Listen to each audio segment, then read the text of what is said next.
Those in the pensions industry have supported the proposal to make it mandatory for all workers employed either permanently or on contract to be members of a pension scheme. Led by Minute General Manager for Pensions, Daniel Mainga, they say implementation of this proposal will help increase the number of members of pension scheme from the current 25% of all employed workers in the country.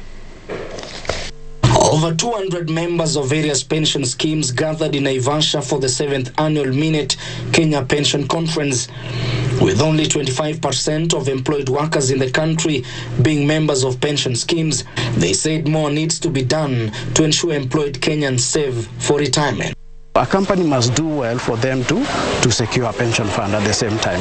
So the government and the employers are all addressing, and the discussion is cutting across, so whether it is from the policy level, all these things are being handled.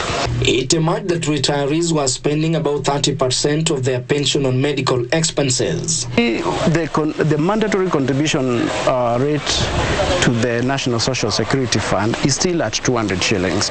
I think there is still a discussion which I don't want to comment on the NSSF Act of 2013 in terms of improving the contributions to the NSSF.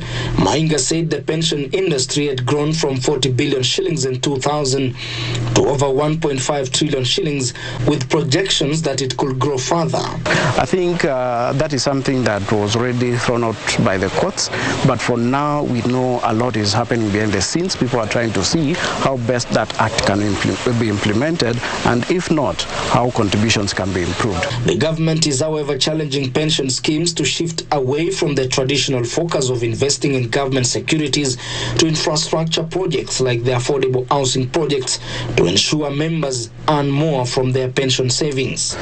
These opportunities also provide higher returns for the pension schemes, and at much lower risk, because a lot of these investments can be guaranteed. A lot of these investments can be structured in such a way that they become extremely viable and very bankable for these portfolios. Ben Chumba, Lunchtime News.